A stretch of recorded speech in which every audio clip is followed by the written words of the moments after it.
Artem Vahitov will be taking on Rico Verhoeven. Glory 100, Saturday, June 14th. Duel of Legends. This is interesting because Vahitov won in the Contender Series, got a UFC contract, and has decided not to take that UFC contract and fight in Glory.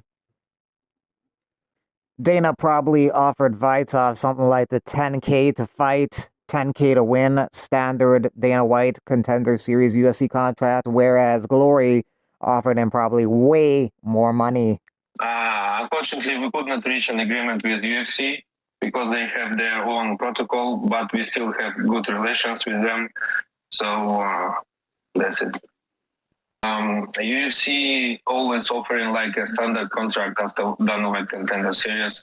Unfortunately, we could not reach an agreement, and for some things could not agree. And when we got an offer, and we saw the news that all the Russian fighters coming back to Glory, and we got an offer to fight against Rika and probably the possibility to become a double champion, we agreed it very, very easily. In response to Colby Covington saying John Jones was asking $50 million to fight Tom Aspinall, Don Davis of the PFL says, I know one way Jones earns $50 million, taking on Francis Ngannou to decide the true MMA heavyweight champion and the real pound-for-pound #1. That would be the fight of the decade for MMA fans. A fight Dana White tried to make in the UFC, but didn't end up materializing. Aspinall thinks that Jones is scared to fight him, just like he was scared to fight Ngannou, in his opinion. Is John Jones scared to fight you? Yes, absolutely. I mean, the thing with John is conning the public, man. Absolutely, I'm not disputing that he's an amazing fighter.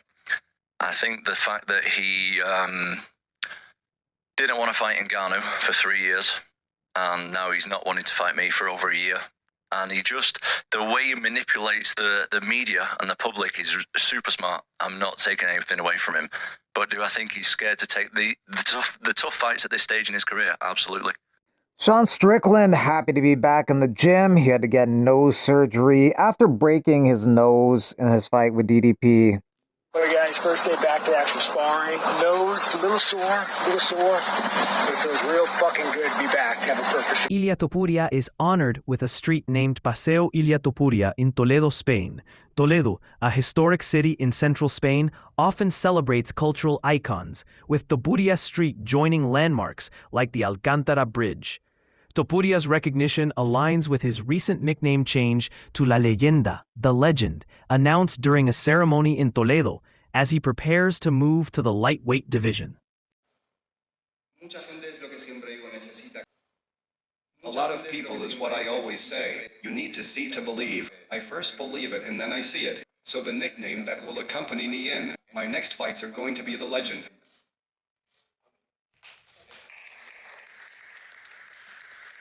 You know it's bad, and yet you just, against your will, do it. Life. Raul Rosas Jr. told Ariel Helwani when Dominic Cruz pulled out of the fight with Rob Font, he wanted to replace him. His brother was fighting that week, so I was already over there. I had a lot of things going on helping out my brothers for their fight, so I couldn't make the weight. Rosas Jr. fights Vince Morales on Saturday. Joe Rogan was surprised that KSI pulled out of his fight with Dylan Danis because he says Dylan Danis is not a boxer. KSI says, easy there, Mr. Clean, before I have to test that chin. Put some respect on my name. Oban Elliott training. He'd like to fight Brian Battle next, and Battle is down to do that fight. Muhammad Mokaev might be trading takedowns for traditional karate kicks in karate combat. Apparently, karate combat is being about as subtle as a foghorn in announcing this potential signing. Some folks are picturing Mokaev trying to remember he can't just grab a leg and go for a leisurely stroll on the mat. There's a lot of speculation about why Mokaev, who is undefeated in the UFC, is potentially making this move. Of course, the debate about whether Mokaev is boring rages on. Some think this karate combat move is his way of showing the UFC he can stand up and bang. Interestingly, there's some back and forth about whether takedowns are even allowed in karate combat. Spoiler alert, they are, under specific circumstances, like catching a kick or during a grappling scramble. So maybe Mokaev won't be completely lost. The general sentiment seems to be a blend of confusion, mild amusement, and a dash of, well, let's see how this train wreck unfolds. On the topic of Mokaev, Steve Erceg, who's in the main event this weekend against Brandon Moreno, says that he thinks that Mokaev is a douche and a diva. I don't know. I didn't like the way he interacted with people around him, and then yeah, he's messaged me since, and I'm thinking more and more that he's a massive knob. So I don't care. He seemed like a privileged, like a diva, I guess. Like everything has to be done the way I want it. I don't care if that's not how it's done. And I don't know. It was surprising because you think somebody that grew up the way he grew up would be a little bit more humble and that sort of thing. But he just seemed, I'm the guy you guys work around. I don't know. He just seemed like a douche. I said I was a liar. I said I make a very clear point not to lie in my life. Obviously, people do screw up sometimes, but I try to be very honest with people and about things. And yeah, he said it didn't happen, and I don't disagree that he probably didn't recognize that he was being like that because he's a diva. He messaged me maybe a year ago, less than a year ago, I can't remember. And then after I got knocked out, obviously he messaged me and asked me if I woke up. There you go. Gosh. Good on him. What a nice guy. Another thing, who gets into a street fight with somebody but starts at like, oh, let's watch the beef, let's take a photo, and then King hits him. That's like the most dog thing I've ever heard in my life. Like what he did to Cart was like disgraceful. If you're gonna do it, who cares? But go face to face. Like do it like a man. I don't know.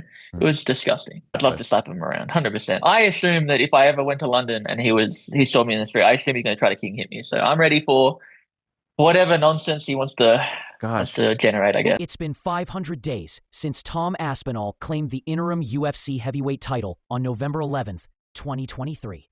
This milestone underscores the ongoing delay in scheduling a unification fight between Aspinall and the undisputed heavyweight champion, Jon Jones, despite both having defended their titles once in that period.